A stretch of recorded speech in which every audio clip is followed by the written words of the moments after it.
Protoss History, Part 1 The Firstborn and the Aeon of Strife. Very little is known about the history of the xel'naga race, and the handfuls of information that we have come mainly from their own relics and temples left on many planets.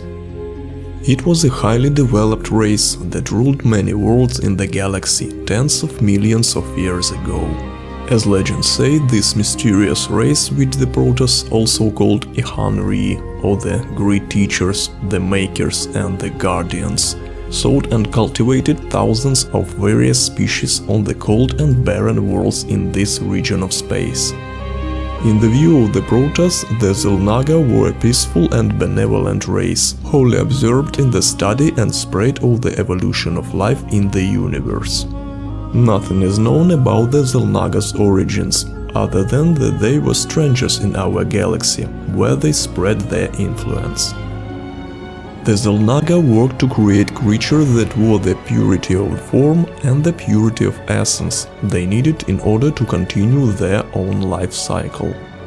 For thousands of years they carefully directed the subtle evolutionary processes in the species they cultivated. And although their protracted experiments gave rise to many amazing deviants and mutations, the created races never lived up to the expectations of the xel'naga. Finally, in desperation, they directed their unquenchable thirst for activity on the most promising of their engineered worlds. The massive jungle-covered planet Aeon at the fringe of the galaxy has given birth to a race of highly intelligent beings. Their strength and speed were unmatched among the other races known to the xel'naga. This race even managed to create a rudimentary tribal community based upon group hunting and warrior rule.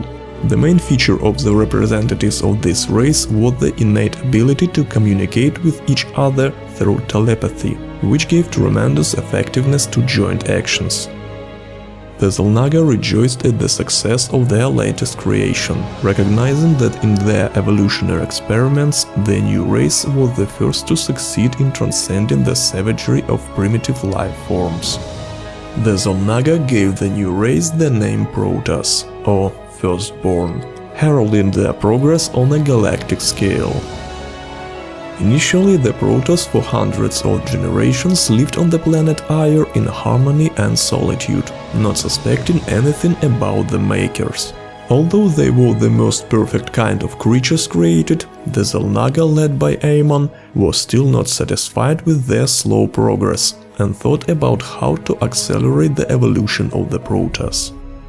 Amon and his followers, against the usual rule of the xel'naga, intervened directly in the development of the Protoss, hoping to create a perfect form of life that they could control. With the help of Kaidaran crystals, they imperceptibly directed and accelerated the development of their children for another millennium, and finally they managed to bring the Protoss to a state of fullness of perception and consciousness. As a result, the Firstborn became beings with high intellect, possessing a deep inner vision of the world, and reached great heights not only in the development of culture, but also in the development of personality. Rejoicing at their apparent success, the xel'naga decided to make themselves known to the Protoss, not suspecting what chaos this would lead to.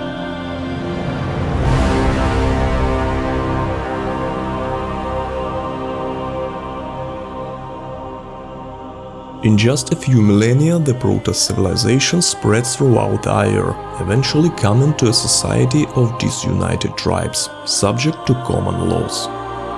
Intent on seeing the development of their creation in great detail, the xel'naga descended from the heavens and integrated themselves into the Protoss culture.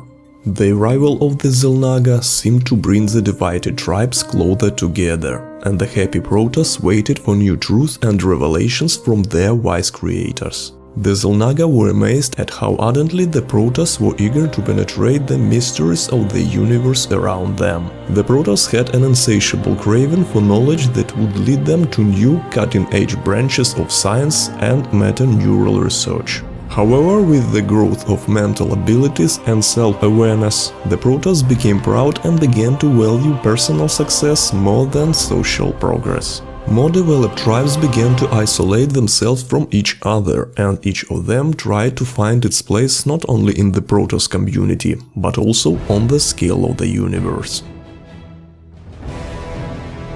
At first, Amon and his followers were curious about this behavior of the Protoss. They even ran an experiment to see what effect these tribal divisions would have on the Khaderan crystals. They split twin crystals, giving one part Urash to the Akali tribe and the other Kalis to the Sargas tribe. As the tribes began to differ from each other, so did the power of these crystals, and even their appearance changed. The tribes became more and more distant from each other. Many xel'naga felt that the Protoss had lost their best qualities when individualism took over the once dominant social aspirations. The tribes pursued their own goals, departed from ancient ideas and customs in order to move further away from their brethren. If before there was only awe and reverence for the creators, then now suspicions began to brew among the tribes regarding the interest of the xel'naga in their affairs. A few months later, the Protoss began to fear their xel'naga masters, as preposterous, unsubstantiated rumors spread throughout the tribes that their creators were plotting treachery. In an attempt to separate themselves completely from the rest of the race, the tribes began to lose the connection to their primal psychic link. The loss of empathy that was originally inherent in the Protoss was the heaviest blow inflicted on the unity of the race. With the loss of the primary psychic connection that the xel'naga considered the most fundamental element of Protoss greatness, they came to the conclusion that the purity of form they were trying to create was marred by the conflict of essence, and thus, believing that they had made the unfortunate mistake of too hasty development of their creation, decided to leave Aiur forever. The suspicious Protoss, having heard of the exodus of their creators, responded with a swift, furious charge of the xel'naga world ships. Many hundreds of the xel'naga died at the hands of the rage-blinded Protoss, who only decades ago revered them as gods. Amon repulsed the desperate attack of the Protoss, and, having raised his huge ships, disappeared without a trace outside of Aiur. The tribes of the Protoss, left confused and abandoned in the wake of the departure, in desperation turned to each other. At the same time, a portion of the Protoss population remained loyal to Amon's xel'naga, continuing to pursue dogmatic worship of their creators. These Protoss would later become known as the Tal'Darim. They followed their gods. This greatest conflict among the Protoss is described as the bloodiest civil war in the history of the galaxy, the Aeon of Strife. The fierce battles of the Aeon of Strife were waged by many generations of the Protoss. All these wars only reinforced the guilt and responsibility of the Protoss for being abandoned. Although little factual information about this last period of Protoss history has been preserved, it is nevertheless clear that the Firstborn degenerated into reckless legions of merciless killers. For centuries seized by an inexplicable hatred for their brethren, entire generations of Protoss lived and died without knowing about their past and about that innate psychic connection that their ancestors once felt. The furious struggle of the distraught tribes devastated the vast territories of Aiur, putting many of the lower forms of life on the brink of complete extinction. It seems that the entire once glorious culture of the Protoss would eventually irrevocably sink into oblivion.